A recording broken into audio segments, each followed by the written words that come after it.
Hello, my name is Samuel George London, and welcome to Comics for the Apocalypse.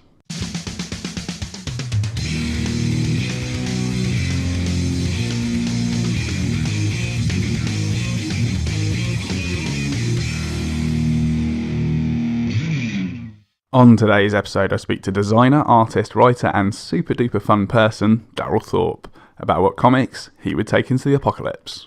But before you get into it, if you enjoy the show today, please share it with your friends and family, either online or offline. The more ears, the merrier. That's in a listening sense and not in a crazed serial killer sense. Now, without further ado, on with the show. Hello, Darrell Thorpe. How are you doing? I am A.O. Kizzle. Excellent. Izzle. How are you? My M3, M4 corridor buddy. Yeah, I know, right? Yeah, we're ripping it up. We are. We are the G's of the east and west side, I believe. Yeah, that's right. Yeah. West of the M3, I am. Yeah, in amazing Stoke. In amazing state, that's right. And then you're ripping it up in Maidenhead. Yes, exactly. Yeah. I don't know why it's called Maidenhead though. I've always wondered that if there was an actual Maiden's head. Funny name, isn't it? Yeah, or did maidens go there to lose their heads? Ooh, or the opposite? I don't know. I don't want to get too blue on this, but yeah. But I mean, Darrell Thorpe, thank you so much for being on Comics for the Apocalypse. I'm today. very excited. It's a real pleasure to finally get to speak to you at length, because I saw you at True Believers this year, and it's kind of really passing conversations. Yeah. So it's great to properly catch up in person. And for anyone that doesn't know, what do you do in the world of comics? What do I do in the world of comics? I attempt to illustrate and write comics. I am the creator of the Freedom Realm, and the first kind of one-shot comic that came out of that was Errol vs. Evil last year.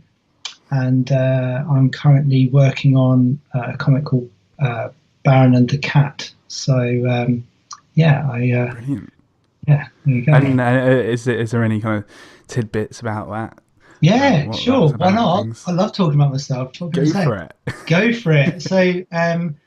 So Errol vs. Evil was basically my kind of beat 'em up style sort of comic that I created, and that was kind of an organic tumbling along of watching this bonehead basically fight beasts and stuff, and then kind of trying to level up to get into the Peace Brigade, who are these ragtag bunch of fighters that are in the Freedom Realm.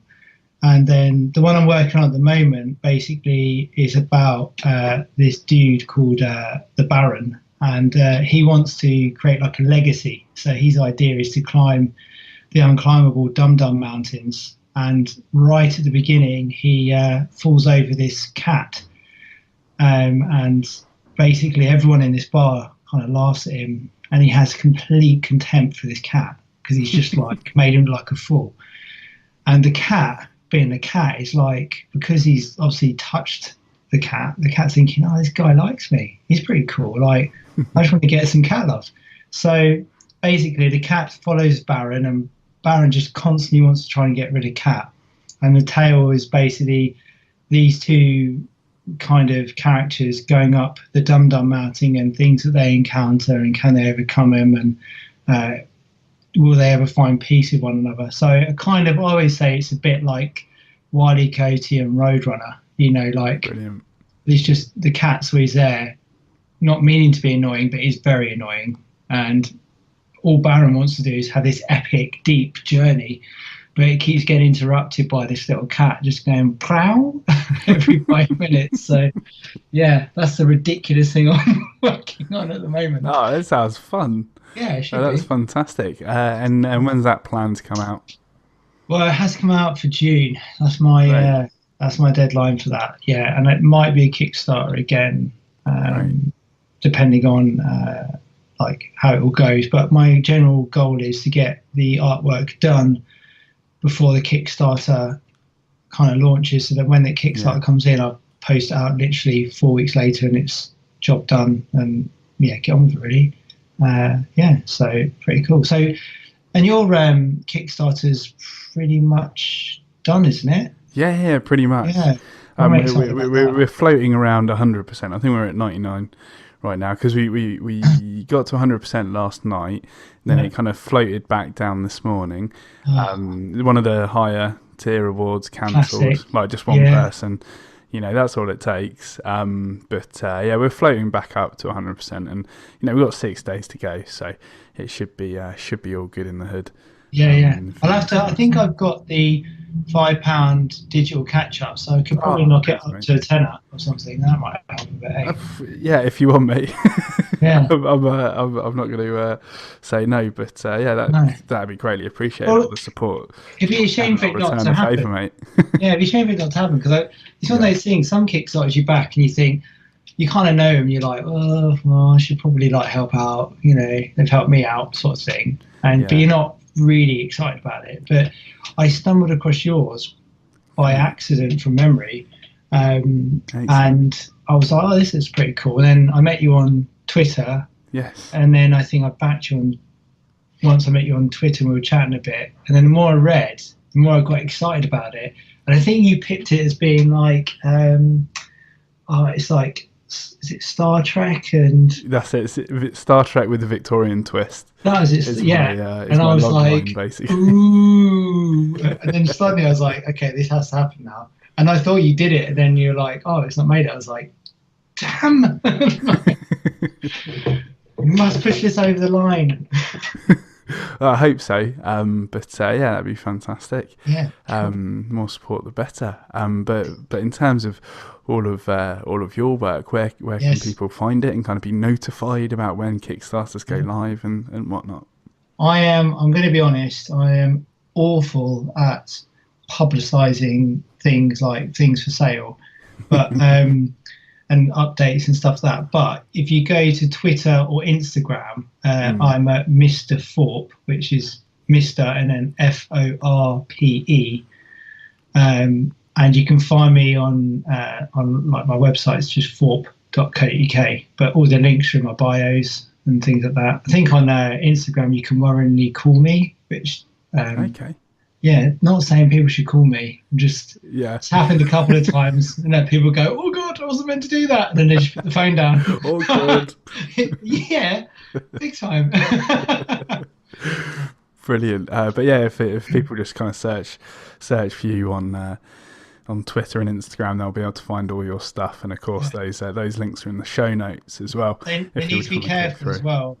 They need to be very careful because, I mean, you can probably already tell, listeners, hello, but as soon as I start talking or engaging with people, that is it. You are screwed. Like I saw Tony at Comic Mart, and bless him, I think I just kept him there for hours because he was just, there's a point where we're just chatting, and then we both looked at each other and stopped and dead quiet and went, probably should go now. We just went our separate ways, but I'm terrible for like I'm doing now, yammering on. So yammering's good. Yammering's good, particularly for a podcast. With that in mind, I do have some bad news for you, Darrell. So unfortunately, there has been an asteroid that has hit the Earth, and we've fallen into an asteroid apocalypse. So there's devastation, obviously, around the asteroid, but on the preceding years, there's going to be years of cold weather, basically, and farming and agriculture are kind of going downhill. Food production is very, very low, and kind of there's only scraps of food in certain places where they've kind of got stores, basically. And my question is for you: what's your plan of action for survival? Wow, give up, I guess. This sounds horrific. Yeah, it's pretty bad. It's pretty bad. Roll over and die. No, what would I do? I mean, I'm a bit of an outdoors guy anyway, so I'd probably grab all of my polar gear at this point. Awesome. That'd be my first thing. I'd probably grab my climbing sack of all my ropes and all the bits and kits and my camping gear. Stick in the back of the old Passat because it's the beast. Nice. With some, my big down sleeping bag. So I'd probably gear stuff together. I don't think I'd stay in my house because I live in the middle of nowhere. So it's kind of like I'm going to starve by the sounds of it. So I guess, yeah, I guess I'd just set out. I mean, I imagine at this point there's probably going to be vigilantes out there like getting fuel. There will be eventually. Yeah. Yeah. So I guess at the moment I'm just going to make sure that I've got warm gear, that I can sleep and keep myself warm and safe, and then I've got bits around me to make fire and stuff like that, I guess. Yeah. And radio. I would take a radio because you always see that on those films, don't you? Yeah. You need a CV radio. Like a radio station can keep going for an apocalypse, but every other form of communication is out. I always find that very weird. It's like the TV's off. So we can't do TV, but if you want to listen to a radio, the radio station's still cracking on. I like that. Might be good. Old school, man. Yeah. So it's a great bit of technology that even survives the apocalypse. And so one night when you and the missus are kind of listening to the radio, the conversation of comics comes up, and your missus asks, "What's the first comic you remember enjoying?" Good question. No, this is a good one because I remember thinking, technically it would be like the Fun Day Times or the Beano, which is kind of true. But then I was like, well, what was the first comic that got me back into really wanting to be a part of the comic scene and everything about it, And that comic is The Unfabulous Five, published by Humanoids. Which is a lucha libre comic, basically, and it's about these kind of gang of five luchadors that are in this kind of in their hometown. They're just basically trying to like clean up LA, and they just come up against all these absolutely mad kind of gangs of like werewolves and like kind of green lagoon monsters and like kids and like Frenchmen, and like it's just completely bananas, and the artwork is absolutely gorgeous, and the artist on it is just known as Bill. Like I can't find anything on this guy. All I know is that when he did it, he was 21. Wow. And he was like worked out from what I hear, he did the initial idea and concept for the story, and then Jerry Friesen basically then wrote the series. But the artwork is incredible. It's like pencil, pen and stuff. It's really cool, isn't it? It's really aesthetic and I don't know, it's just brilliant. It is delicious. And I remember getting it, reading it, and just smashed it, and then read it again and again. So I read it 3 times on the bounce, and I was just so excited by it because I was like, I haven't got a problem with Marvel or anything like that, but it was just so different from anything I'd visually seen. And I used to be really into like comics and anime and things like that, and it just had this thing about it where I was like, what on earth is this? Like, I don't even know where it came from, and I just got super excited. And I was looking at the stuff, my kind of street art stuff, and I was thinking, oh man, I could totally do this comic thing if I wanted to. Like, it doesn't have to be hyper realistic kind of drawings, which I'm the best at, let's be honest. I like to make fantastical worlds that people can check out from and not be a part of the real world. So yeah, Unfabulous 5 is my favourite first ever comic that got me very excited. Brilliant. And then kind of what age were you there? I was painfully old. I was like 30. So yeah, so that reignited it when you were 30. And how did you come across it? Did you just drop into a comic shop, or was it an online recommendation? Or? I was basically doing. I remember I was doing some prints and working out. We were working on the first book we were doing, and we were just trying to work out like. I think I was working on like wrestlers or something like that. I was working on. This one, it was like doing Happy Ghetto stuff, and from memory, we were working on Captain Awesome being this like big old wrestler dude, and he was going to fight Lietti and Macuba, and I was just looking into like luchador art, blah blah blah, and I just saw a couple of snippets of these action shots from Unfabulous 5, and I was like, what on earth is that? And then clicked on it, and then it took me straight to Amazon, and it was like, this is, here's the book. So I bought the book, and the book arrived, and I opened it and was like, flipping heck, it's like a full-on comic.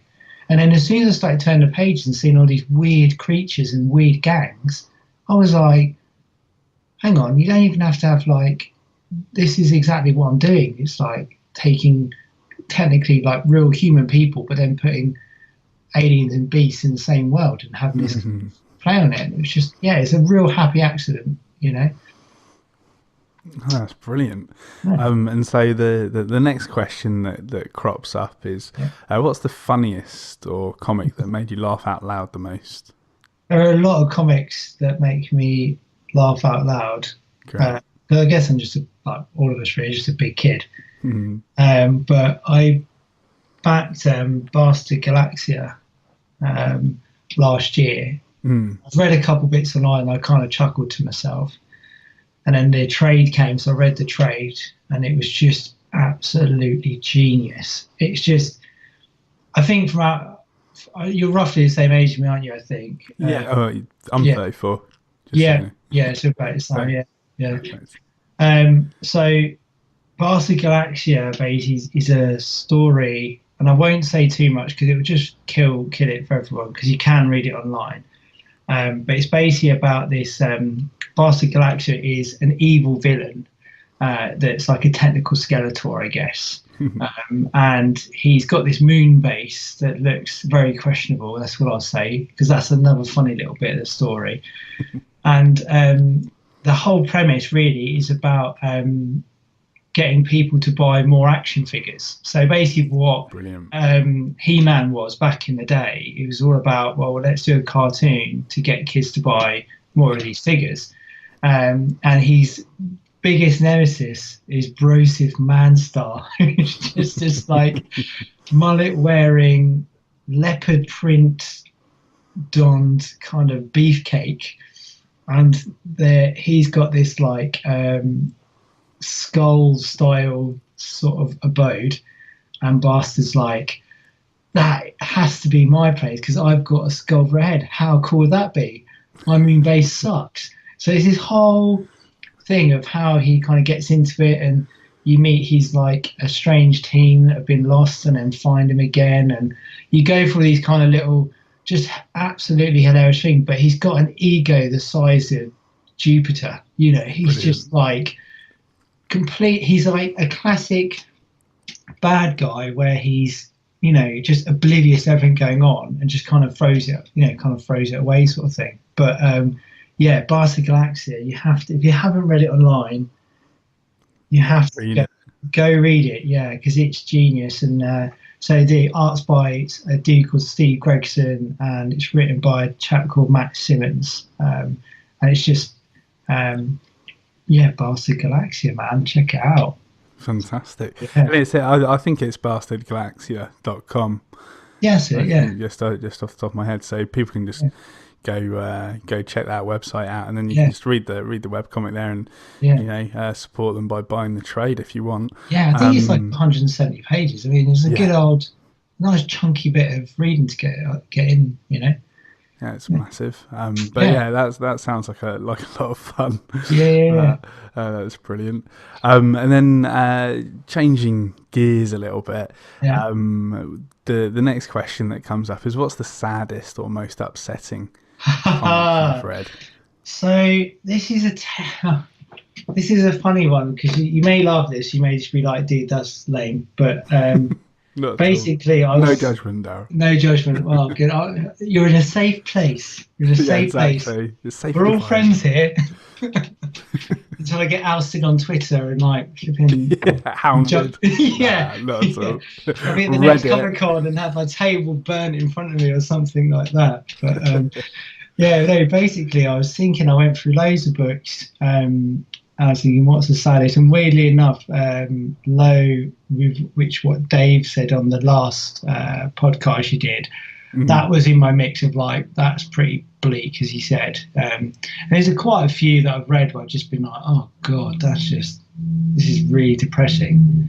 But then I switched my thinking over and I was like, but what's the saddest comic? What's the one thing I've read and gone and been absolutely gutted?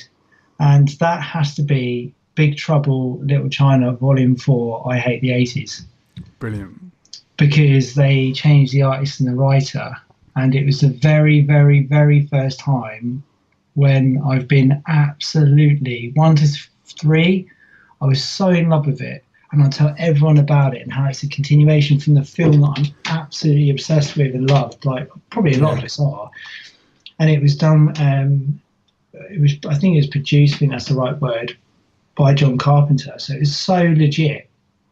And then Volume 4 arrived and I opened it up and the artwork was absolutely shocking. It was like, I was so gutted. I was so... not going to swear, but I was so... that guy was a super sponge head for doing what he did. You know, I was like, flipping melon. Like, what have you... painful. Yeah, what on earth have you done to this amazing run? Like, you've come in and you've just completely, killed the most exciting, funniest thing. And I was, you can tell in my voice, I'm still seething for it now. I can feel it. Yeah.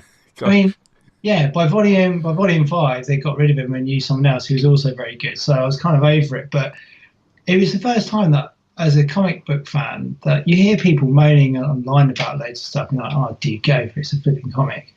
Mm-hmm. But when this happened to me, I was just like, I felt super offended. And I was like, first off, I was like, I could do a better job. I mean, I'm not particularly amazing, but I was like, I could do a better job than this. This is ridiculous. The story wasn't bad. It wasn't that the writing was terrible. It was just the art. The art was lazy. And probably similar to you, if you write, draw, curate, whatever in comics, when you're reading them, you're also learning. And every single panel there's hardly any inks at all. And the colorist was kind of having to make up a lot of the image. Really? Yeah, it's awful. And there's this one splash page of the Pork Chop Express, and it was so lazy that it was like, dude, you haven't even. It's like I could knock that page out in 10 minutes. Like, I know I could. Like, there's a couple of lines for a truck crashing. It's like, sort your flipping life out, you flipping melon. Like, just. It's like you get to draw a truck crashing across 2 pages. Like, at least spend some time. Awesome opportunity. Do you know what I mean? And it's like an awesome film. It's Jack Burton. It's not like you're drawing My Little Pony. Not that I've got anything against that. I'm just saying I wouldn't enjoy it. But Big Trouble, I was just like, you should choose an artist that actually wants to do it. So I was so sad. It crushed me into pieces. And I just thought, that's the comic book industry, isn't it? That's everything everyone said that's wrong with it. It's just, it's not how good you are. It's not talent or whatever. It's about who you know, what you know, and kind of getting your neck in through the door. And I'm not saying that's always the case, but it was just one of those little things where you see and you think, well, hang on, this is rubbish. Like, surely there's better people in the world than this guy who's doing this. And I think I've seen his artwork and other stuff, and it's not bad. It just wasn't right for this. Did you know what I mean? So, yeah. It was a bad call on their front. And, I mean, that's really sad, isn't it? When it is, man. They've kind of, it's been a successful, story up to that point, and then kind of throw it all away. Yeah, and you kind of feel like, as a reader, you're paying to read the next bit of the story, and you suddenly feel like that, do they even care about the reader at that point? Yeah, like, exactly. You're producing there's something. no soul to this. No, and it's like, you feel offended, like, why have you done that? It's not very nice of you. Gosh, yeah, that's actually making me sad right now. Yeah. I'm bringing the pod right down like this. See, I mean, it's pretty good. I'd be right now if I was in, like, an apocalypse where everything was snow and ice and freezing and miserable and the world was going to end, that would probably take me over the edge thinking about that now. Yeah, exactly. But we're gonna try and change gears a little bit. Still kind of on the negative emotions. Yeah. But what's the scariest or most horrifying comic for you? I don't generally read a lot of mega horror. I don't read a lot of horror comics. No. I read stuff like, it's not really horror, but like, BPRD and stuff like that, and right. Old Boy and stuff, but it's not really, I wouldn't say it's horror. Vince Hunt, he always goes on about a lot of horror things that he reads, and I always forget them by the time I go and look for them and stuff. So I'd like to get reading a few more horror things, because I'm a fan of horror, I guess, but just not in comics. I watch more of the film side of it. But that said, the grimmest comic I've ever read is Fubar. The sword one. Oh Christ, I've forgotten what the By the Sword. By the Sword, thank you. And I came across it on Comic House, and I was like, everyone's always talked about this, I should probably just read it. And it was huge. It's like 100 God knows how many pages. It was so big, like. Wow. And I just dived in, and it's like each artist, there's a different artist per like story, and it's just tons of stories, and it's basically like here we go, it's 25 tales, but it's basically like all these armies taking on different types of armies from different periods of time. So you've got like Genghis Khan, you've got kind of like medieval England, you've got like Vikings, you've got like samurais, right up to kind of modern combat and things like that. But it's really brutal. It's so graphic, and there are bits in it where it's like so violent. And I'm looking at the page like, I could actually, that guy's head is literally being split in two, and oh my gosh, brains being pulled out through that guy's eye socket. That's pretty, and it was so graphic. I remember watching it and being like, oh God, that is just brutal. That is so brutal. Like sometimes when you read some comics where there's like violence and stuff in it, which I read a fair bit of them, it's still a comic, so you don't really, it doesn't feel. I think because this was just like hundreds of pages of, like every one was just like, it starts off with like zombies ripping stuff apart, more ripping apart, and then you kind of finish it and everyone's dead. There's no plot spoiler in Fubar. People just die. Wow. Yeah, it's pretty bleak. So yeah, that's my most. Well, I just didn't. Yeah. It was very horrifying. It was, yeah. Just quite a lot. Epic.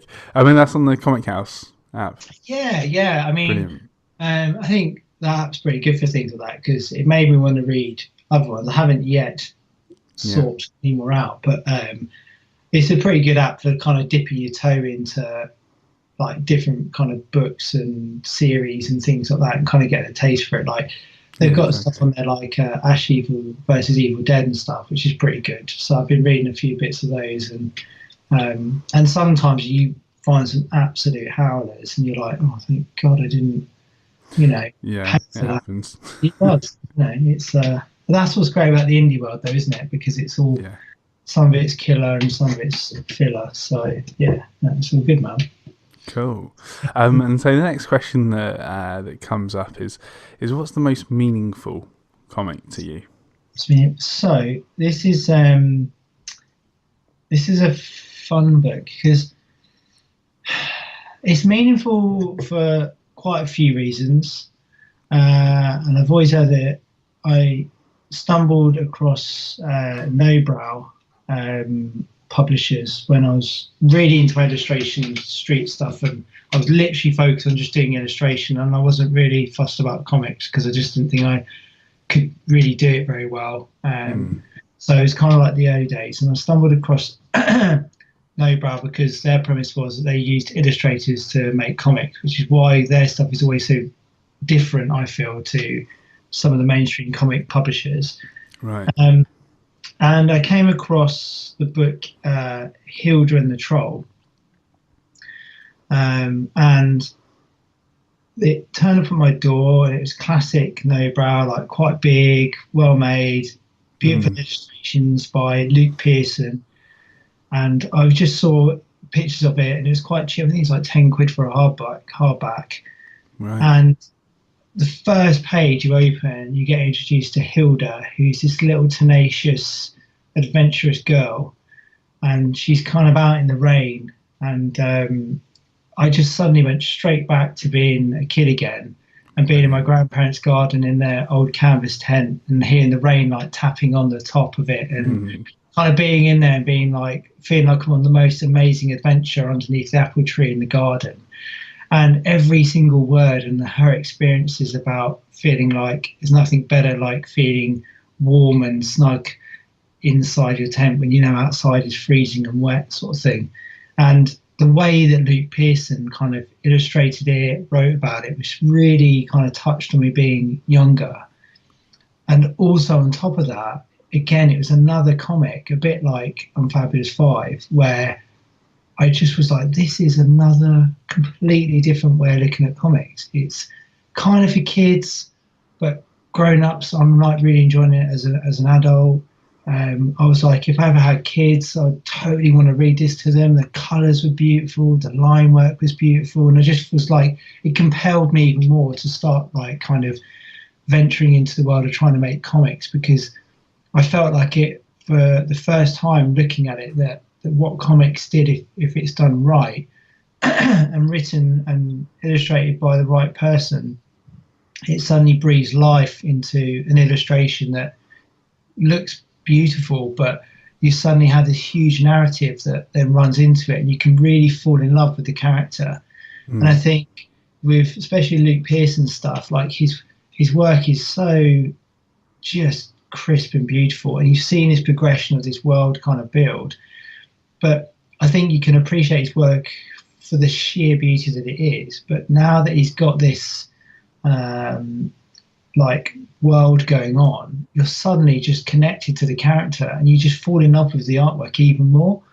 So it's a real driving force of like, that's how I like to build worlds. That's how I want freedom to be. This like deep, rich world that people just kind of fall in love with the characters, and there's so much about them, and each person's got a personality because I care about, you know, what they are and who they are.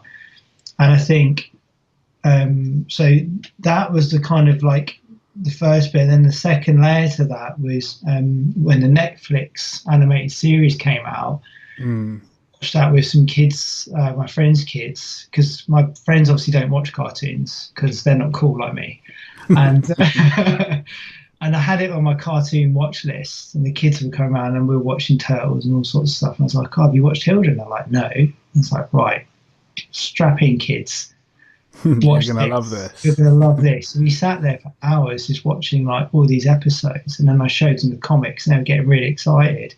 But then she had a voice, and then she had like, it was slightly more tweaked and tuned. And you suddenly then got another deeper understanding, a deeper love for the kind of comic, and it just got me even more excited, because oh, imagine if one was animated. And you know, it starts getting you dreaming and thinking, and like putting, you know, just all these ideas of grandeur in your head. And then I was lucky enough to meet Luke at Nottingham Comic Con last year. Right. And I chatted to him for a while, and he's with Tony Esmond, because he was looking after the no-brow table. And Luke chatted to me for a bit. He was super lovely. He drew Hilda's and everything in all my books. I've got like every single book, and I've got soft-bound books. I've got figures, and he drew it all and was like, you know, your stuff's cool. I've seen it. And just a really generally nice, lovely person. And to the point where you're like, man, this guy is giving so much all the time, and he's so humble. And it was just the whole series to me. I just feel so connected to it. And it's such an instigator, and for that, it's just like so meaningful. You know, it's that point where you have a book or a comic, or you meet people that you like or interact with, and you're suddenly just like, it's what makes the comic industry and the indie comic scene and people like No Brown and everything so special, because you're just like, you know, it just feeds the fans, and you know, kind of you just it's weird. You feel rewarded for being able to buy the book. Do you know what I mean? It's quite bizarre, but yeah. So, well, I mean, it's amazing when you really get engaged with a world, and that's what it is. It's not just a story anymore. Right. It's actually become its own world in your head. Yeah. It's just so amazing when you have that feeling and you just want to kind of, embrace it all and you know, take those extra steps. And it's great when that happens, isn't it? Yeah, it was funny because basically there's on Free Comic Book Day there's another Hilda comic, and I missed it, and I was doing Free Comic Book Day with Spa Town Comics. It's Dan Mallier and Lisa Nelson, who's Lisa Mallier now because I'm married. Sorry, Lisa. And I was there during all day and doing comic book classes with these kids and teaching them how to draw comics and stuff. And I missed the Hilda comics. They all got whipped up by the kids. And then that autumn, I went to Thought Bubble. Went and bought a few bits from Snowbrow, as I usually do, because I just completely eat everything Snowbrow. I'm obsessed with them. And I said to the woman who was running it at the time, I was like really gutted, like missed out on Free Comic Book Day. Just didn't know what happened to Hilda. I was really interested if it was a new story, if it's taken from a book that I've already got. And in the last book, something happened, and I'm not going to spoil it for anyone in case they haven't read it, but I got to the end of I think it's the fifth one, maybe. Is it 5? No, it's definitely 5. And I was like, oh no, what's going to happen? And she came back to me later at the Thought Bubble show, and she was like, oh, dude, I scored you a Free Comic Book Day. And I was like, what? She's like, yeah, here you go. And I was like, oh my God, thanks. I was like, are you serious? She's like, yeah, you clearly love it. And, we have had a few copies at No Brown and got some here. So, yeah, no, totally. It's Free Comic Book Day. Like, you're welcome. I was like, this is publisher. They've just given me, like, this comic. They just generally heard what I said and gone, oh, here you go. And I read it and was just like, it made it even worse because it was even more of a flipping cliffhanger. So I said to Luke, I was like, dude, you need to go on this like 6th comic because, I mean, I've been hanging out for over a year and kind of worried how this is going to play out, which he laughed at. He didn't actually give me an answer. So, but yeah, I mean, isn't that amazing though? Just how that's when you can tell that people care about what they're making, which is important. A bit like with what you do with your comic, I guess you care about people's reading experience of it. You care about how it's kind of perceived and making sure that everyone's enjoying the world that you're building and you've got a passion for what you're doing as well. So, yeah, I just don't think out of everything I own, that's definitely the thing where every time I read it, I'm just, just excited to read it again. And I'm even more excited that I've got sketches by Luke in the front of them. I'm just like, oh my God, I'm going to have to buy more copies so my kids don't screw this up. Yeah, exactly. Well, it's one to keep safe and one to read. Indeed, really, isn't it? One for the kids. Yeah. So I highly recommend doing that because they will trash it. Yeah. Milk puke. But, yeah, exactly. But that's great. That is to feel that. And kind of going from something that's kind of very meaningful and kind of fairly well known to the next question, which is, what's the most underrated comic you've read? Yeah, I think it's the most underrated. I don't ever hear anyone talk about it enough, which annoys me. And I've actually been in the pin-ups for one of these comics as well, which is great. Not to blow my own trumpet, but I'm in there. I'm in one of them. That's awesome, mate. Yeah, I'm in one of them somewhere. The comic that I think is most underrated is Rumble, especially the run that's got James Harren as the artist. I think it's the first 3 volumes. Right. They're just incredible. Like John Arcudi, again, a super cool guy. I talk to him online every now and again. He's like you send him artwork and letters, and he puts them in the comic, and he's always really lovely and complimentary and gives you tips. And if you've got any questions about anything, he's always like straight back at you with like answers and stuff. But I mean, I remember reading Rumble, and just being absolutely blown away by James Harren's line work and his inks. And I was like, this is my goal, like just to get as loose as possible, to be as free as I can on a page, to experiment with textures and color. And he like fuses graphic and typography and visual language together so well that you just can't beat it. And the storyline of it being, so like for those that don't know, there's this dude called Bobby who's this kind of, I don't know, I guess he's kind of a bit bored, or he's just, you know, he's constantly a bit down, but he's this kind of guy who works in a bar, and then Rathrak, the scarecrow warrior, smashes him through the pub, and chaos is just from then on unleashed onto the world. Wow. And Rathrak is this husk of a champion warrior from back in the day, and you basically follow Rathrak and Bobby through their kind of war against the Isu. And I won't say too much more than that, but it's basically for these like weird little Isu monsters, and Harren's illustrations and monster creations and character creations are just flipping incredible. So like every time I was turning a page, I was just like, oh man, I wish I could draw monsters like this, or oh man, I wish I could draw a movement like this, or you know, like it's just incredible. Like, you know, and it's moved on again now. I think it's like volume 5, I think it's on now, but they've got a new, I think Dave Stewart's doing the artwork now. And it's still really good. It's not the same as James Harren, because his stuff is a little bit more kind of, what's the word? It's less dark. Like, I guess because James Harren did loads of stuff on, I think it's BPRD and Hellboy and stuff like that, didn't he? I think that he's naturally got that kind of like dark, deep kind of style to his illustration, where it's always loads of action lines and loads of kind of aggression and stuff going on, and just suits the world. And I think when you've got him and Arcudi have done a few books together for Mike Mignola and people like that, and I think Arcudi and Harren together are just so good.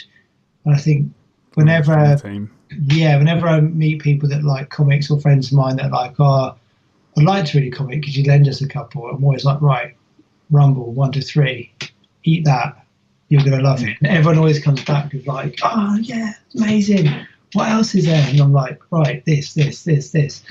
So yeah, Rumble, man, it's like, it's just, I read it. Yeah, it's adrenaline, it's wicked, eat it, live it, love it. I should be writing these down. I've got some one-liners here I could put in Freedom. Jesus. Oh, straight up, mate. Yeah. Straight up. Yeah. Excellent. So we come to the one of the most difficult questions. Yes. For you, what's the best comic of all time? It isn't difficult for me, this one, at all. Yeah, as soon as you were like, I'm like, Headlopper. Yeah, I know exactly what that is. Yeah. It's like, done.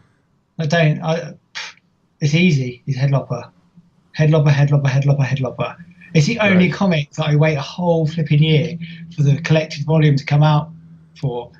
Brilliant. And I like hide myself away from the pages that you put the Clean puts online, and I know that it comes out like quarterly, and I know I could buy it quarterly, but I like to read it in the volume, and I always put my pre-orders in. And when it arrives, I'm so excited.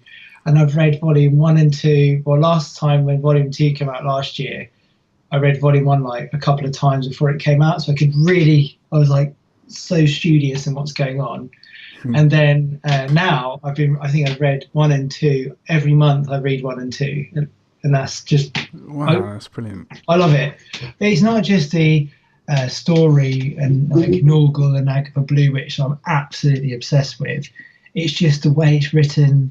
and he's like drawing style and how he paces the comic, and there's so much learning you can do from Andrew McLean's stuff, and like Mike Spice's colouring and stuff. It's just the best.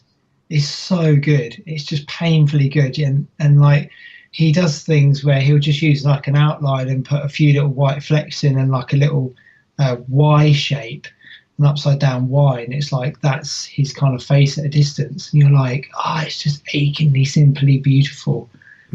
He's just so good at just like toning it all down, and then when there's like an action scene, he just manages to get all this emotion and this kind of movement going on, but then with not like tons and tons of line work. Like he's not like James Harren where he's putting loads of lines and it's just like chaos going on. There's still that going on, but it's so clean and it's so poetic, and you just, every time I read it, I'm just even more, I just love it. This Headlopper is just so good. If no one's read Headlopper, then they should have their head lopped. That is how I feel. That's how good it is. It's genius. And before we decapitate everybody, no one's read it. You're saying no? I am the only person who's read Headlopper. I'm only floating the idea out there that some people out there might not have read it. We don't like those people, do we? That's true. And we will send them to the guillotine. But just before they go, what's the setting for Headlopper?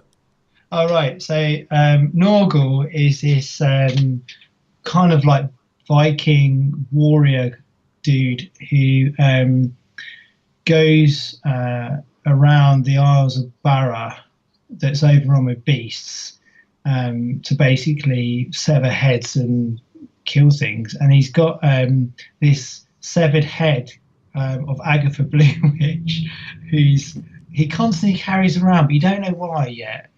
And she's constantly berating him and like calling him like large ass and things like that, and he gets really angry with her and he'll like throw her head like miles and she'll land in like a corpse's kind of blooded body and she'll say something really grim, and so you basically follow these two characters around the Isles of Barra, and he's trying to from memory, I'm having to dive into my memory now, but basically he goes to take on the sorcerer of the Black Bog, right? And they basically just on this huge quest around the island to I guess release the island from this horrific sorcerer. And it's really cool because you follow as you go round, you see the map of where you are on the isle. Great. And so you're constantly just following this kind of this story the whole way, and you meet all these characters. But it's like the writing is just genius. It's like be like, this isn't quoted. I'm making this up now. What I'm about to say isn't scripted from the book. It's just I'm doing like what it's like. But it'd be like, for example, like like, Norgal, son of Thanos, like mother to a slain baby, dog to a like magic mushroom. How is thee? It's that kind of like weird, trippy, Viking-ish sort of huge greetings, and they have this like they kind of talk like that the whole way through it, and it's just lovely because it's. Rather than it being like a Viking-esque adventure comic with just kind of modern day sort of language, it's like got kind of old style sort of language, if that makes sense. It's written like kind of old school, I guess. I don't really know how to describe that, but just the way it's written is just brilliant. And you think to yourself, like, because the thing is, Andrew McLean is writing it, illustrating it, so it's not like someone else has written it and gone, this is what I think it should sound like. He's kind of like this guy, and he's just doing it all himself. And he said I've read a few places where he said there's going to be 8 volumes. Wow. Like that was when number 2 was coming out. Oh right, so he had it all mapped out. Well, yeah, you're like, you're mad. That's 8 years. That's 8 years of your life. That's insane. It's just, I mean, to be fair, I did have a conversation with someone at True Believers where I was talking about a similar subject, and I said that he's a madman. And then he said, what have you got going on? I said, well, I've got this one and that one, and I've got these 3 lined up, and I've got this one at the end of that. And they're like, so that's 6 years. And I went, oh, no, I'm doing a headlopper. Just realising. Yeah, it dawns on you. But like, he's building this world. I mean, I'm so excited for the next volume. I don't know when it comes out. I'm hoping it's March because I'm getting a little bit withdrawal syndrome. Yeah, exactly. Just need a little bit more goodness. But headlopper. It's all fantastic. good. Check it out. Yeah. And you might have just answered this question, but if you could take one comic from this list into the apocalypse with you, which would it be? Big Trouble Volume 4. No, I wouldn't. Headlopper all day long. Brilliant. Because I could use it. I could learn how to fight like Norgal as well at the same time. Like Mr. Miyagi style, like how to do kung fu. It'd be like how to take heads off. Not that that's important because not. You're probably going to need. Well, yeah, but you still want to make sure. You're grim, dude. I get what you're saying. You're like, there's a can of beans between us. Exactly. Take my head, basically. I'm going to do it. Yeah, I'm off. Yeah. Fantastic. We're going to clean up on the M3, M4 corridor. Yeah. Easy. Meet you in the middle. Yeah, exactly. Perfect. Yeah, see you in Reading. The final showdown. Reading, the final showdown. Yeah. Yeah, Big Trouble in Little Reading. Yeah. Anyway, so along with your volumes of Headlopper. Yes. And we can wait until they're all out before the apocalypse starts, before the asteroid hits. So, you got a few more years left. And along with that, what weapon, tool, or useful item are you going to take in with you? I'm going to take a mother flipping axe, Oh, yeah. Yeah. Like a double-headed axe, or? No, I mean, like I feel like that's a little bit compensating for something, isn't it? I don't need that. I need a long wooden shaft with a nice sharp head on it. That's what I'd have, a big ass axe. Because the way I see it is I could chop wood, so I could make huts and shelters and stuff out of it, and help make a fire. If I bust a leg up or something, I could use it as a prop or like a stick to walk. I could use it to kill people, obviously. And I mean, I don't need a can opener. I can just, as discussed, I can just lop the heads of the cans off. I think I'll do that. I mean, if I had a melon, I could chop that with the axe. It'd be a bit messy, but I could do it. My wife loves melons, so I could just do that. And I could kill animals with it. So I could make a bit of supper, take out a deer or two. I think an axe all day long. I'd love to see you hunt a deer with an axe. That'd be amazing. Just this massive axe flying through the woods. I'm actually pretty good at axe throwing. I'm brilliant! You've done it. Great. Yeah, I'm pretty good at that. But so you are trained. That's good. Yeah, I mean, to throw one and hit a deer might be out of my remit a little bit. Well, you got to try. Live and learn, mate. Probably take on squirrels to start with. Like when they're on the tree, they look inside sight. Just gonna make it explode. Yeah, it'd be more of a stew. Yeah, I'd say. But that's fantastic. So, you've headed into the apocalypse with your volumes of Headlopper and a big axe. And I wish you well on your adventures in the apocalypse. And thank you so much for being on the show today, Darrell. Oh, it's been hilarious. It's been great fun. I think it's been the best one yet. I'll go with that. As he crosses his fingers and shakes his head furiously at his wife. They're like children. I love them all the same. Oh, right. Yeah, equally. All the episodes are equally brilliant. Because honestly, it's really fascinating to kind of see everybody's taste. And although kind of there's like a little bit of overlap, there isn't actually as much overlap as I thought there was going to be. Like, people's answers are so vastly different. It's amazing. Well, when you had Tony on, I mean, I knew when Dan was going to be on from the Awesome Pod that it was going to go, like, you know, his crowbars, like, dude, it's like ready, wants an apocalypse. And then, like, Tony's like the knowledge. That's what I call him. He's like straight the up knowledge, isn't he? Yeah. And when he was talking, if we have a chat, I'm always like, oh, no, I'm out of my depth. I'm out of my depth here, Tony. Yeah. And every time he goes on podcasts, I love it because you can hear the people presenting the podcast frantically probably thinking, like, Google this, Google because he's naturally legend. Like, he's such a lovely guy as well. Like, you can just ask him anything on Twitter and he'll just be like, oh yeah, you want to read this, or oh, I think that was Arc 7, blah blah blah, and make sure you get this version and not that version. And you're like, oh, nice one, Tone. Like, incredible. Yeah, you're like a comics Google, isn't he? Oh, proper. Yeah, he is the Oracle. Mega. So, but no, I've really enjoyed the series. I think it's wicked. Long may it continue, sir. Yeah, I hope so. I'm gonna keep it going as long as I can, for sure.